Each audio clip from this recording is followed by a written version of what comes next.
नमस्कार, decode bye Ajit में आपके फिर से स्वागत। आज हम बात करेंगे माउंट कैलाश के बारे में। इसे मिस्टिक माउंटेन भी कहते हैं, यानी इस पर्वत में ऐसी कुछ न कुछ खास बात तो है जिस कारण से इसे मिस्ट्री से जोड़ा जाए। वैसे अगर हमारे धर्म की बात करें तो हम इसे कैलाश पर्वत कहते हैं, जो भगवान शिव का घर है। इसके अलावा अगर हम साइंस के साथ इसको जोड़ते हैं और बाकी जो मिथ्स हैं उसको अगर हम डिकोड करें तो बहुत सारी ऐसी रहस्यमय चीजें हैं जो बाहर निकलती। सबसे पहले हम आते हैं इसके चढ़ाई। माउंट एवरेस्ट जो सबसे ऊंची चोटी है दुनिया की, उसको कई लोगों ने उसकी चोटी पर चढ़ चुके हैं, उसकी पे जीत हासिल कर चुके हैं। लेकिन माउंट कैलाश एक ऐसा पर्वत है जो उससे कम हाइट का होते हुए भी एक भी इंसान अभी तक उसकी चोटी पे नहीं चढ़ पाया है। और आपको जान के यह आश्चर्य होगा कि चाइना, गवर्नमेंट ऑफ चाइना ने अब उस पर प्रतिबंध लगा दिया है उस पर चढ़ाई करने को। इतना ही नहीं, इसके अलावा गवर्नमेंट ऑफ चाइना ने उसके चारों तरफ की पेरीमीट्री को घेर दिया है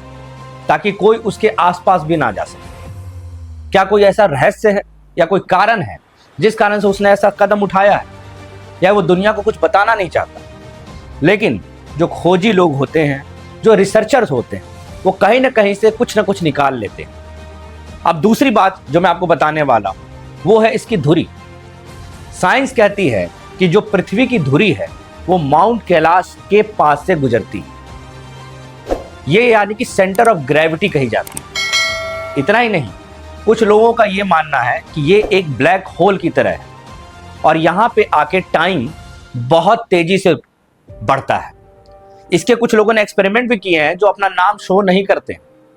उसमें ऐसा है कि उनका मानना है कि जब आप माउंट कैलाश के आसपास रहते हैं तो आपकी हेयर की ग्रोथ, आपकी नेल की ग्रोथ बहुत अधिक बढ़ जाती है, यानी वहां टाइम बहुत तेजी से भागता है।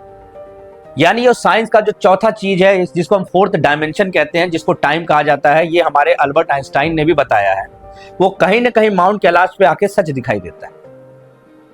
अब तीसरी मिस्ट्री की बात करते हैं। इसके ऊपर दो सरोवर हैं जिसको झील कह सकते हैं। एक मीठे जल की झील है जिसको हम मानसरोवर कहते हैं, और एक खारे जल की यानी कि नमकीन वाटर है जिसको राक्षस ताल कहते हैं। अब आप बताएं कि इतनी ऊंचाई की चोटी पे दो अलग अलग टाइप के वाटर की झील कैसे बन सकती है? मीठा जल समझ में आता है, ग्लेशियर है, आइस है, वो बन गया, लेकिन वहां पे नमकीन यानी खारा पानी कैसे आ सकता है? तो ये भी एक मिस्ट्री है, और ये बिल्कुल बगल में है, ऐसा भी नहीं कि बहुत जाके दूर है। ये तो ऐसी चीजें हैं, लेकिन अब आपको जो मैं बताने वाला हूं वो बहुत इंपॉर्टेंट है। इसका शेप, अगर आप अभी आप इसका वीडियो देखें माउंट कैलाश का, अगर आप इसका एरियल व्यू देखें तो ये पिरामिड शेप की है। क्या ये मैन मेड माउंटेन है? क्या नेचर ने इतनी खूबसूरती से किसी पर्वत को तराशा है कि वो एकदम पिरामिड की शेप की दिखे? अगर आप इसको थोड़ा और अंदर जाएंगे तो आप पाएंगे कि जो पुराने जमाने के मंदिर होते थे, या आप मस्जिद कह लें, गुरुद्वारा कह लें, या चर्च कह लें, हर चीज डोम स्ट्रक्चर की बनी होती है, उसमें एक डोम जरूर होता है। इतना ही नहीं, मिस्र का पिरामिड भी स्ट्रक्चर जो है वो डोम शेप्ड है। तो क्यों है ये? साइंस बताती है कि इसका मतलब होता है कंजर्वेशन ऑफ एनर्जी। एनर्जी का एक सोर्स होता है जो ऐसे शेप में बहुत ज्यादा संगठित रहता है। तो क्या ये एक मैनमेड पिरामिड बनाया गया था उस समय जिसमें हम एनर्जी को, सोर्स को कंजर्व कर सकते थे? इतना स्टिप कोई माउंटेन कैसे हो सकता है? इतना ही नहीं, कुछ लोगों का यह मानना है कि इस माउंट कैलाश के अंदर बहुत सारी गुफाएं बनी हैं। ये एक खोखला माउंटेन है, ये बहुत ही सॉलिड नहीं है, और इस गुफाओं के अंदर भी कई रहस्य हैं जहां जाना बहुत मुश्किल है, जो जा नहीं पा रहे। लेकिन जो साइंस के लोग हैं, जो रिसर्चर्स हैं, उन्होंने ये भी पता किया है कि जो हमारे पौराणिक काल में, चाहे वो महाभारत कालीन युग हो या रामायण कालीन युग हो, उसमें एक चीज पाई गई है जो शोध बताती है कि जब कोई अस्त्र शस्त्र हमें पाना होता था किसी शूरवीर को, तो वो अपनी पूजा नॉर्थ यानी हिमालय पे जाके करते थे, और वहां से उनको फिर अस्त्रों का आशीर्वाद मिलता था, जैसे ब्रह्मास्त्र, दिव्यास्त्र, आग्नेयास्त्र, पशुपतास्त्र। अस्त्र यानी कि मिसाइल, आज के लैंग्वेज में उसे हम मिसाइल कहते हैं। तो क्या ऐसा कुछ था वहां पे जहां अस्त्रों का कोई जखीरा था? अगर इसको थोड़ा सा और ज्यादा अगर हम डिकोड करें तो हम पाएंगे कि आज का जो परमाणु रिएक्टर है, जिसको हम मशीन जिसमें परमाणु के सारे बिजली जिससे बनती है, उस परमाणु रिएक्टर से अगर आप उसका शेप देखें तो आप पाएंगे कि वो भी एक डोम शेप्ड स्ट्रक्चर होता है, जहां पे परमाणु के जो एटॉमिक फ्यूजन है उसको कंट्रोल किया जाता है एक कूलेंट से। एक कूलेंट डाला जाता है जिससे कि वो एटॉमिक बम ना बन के वो एटॉमिक पावर बन जाए और जिससे हमें एनर्जी मिले। तो क्या ऐसा ही कोई स्ट्रक्चर माउंट कैलाश का भी है? क्या उसके अंदर भी कोई ऐसा ही एटॉमिक पावर या कुछ ऐसा ही कोई विस्फोटक संयंत्र है? और अगर इतने ठंडे प्रदेश में वो इसलिए बना हुआ है ताकि वो कूलेंट का काम ऑटोमेटिक नेचर कर सके। अगर आप जानेंगे तो माउंट कैलाश का टेम्परेचर माइनस में है, लगभग -50 से लेकर -100 तक भी होता है। तो क्या इसके अंदर कोई कूलेंट है? और क्या कोई ऐसी एटॉमिक पावर भी है इसके अंदर? क्या जो पहले के हमारे शूरवीर थे जो वहां जाके तपस्या करते थे, तो क्या वहीं से उनको ऐसी मिसाइल्स मिलती थी? क्या वो एक सोर्स था?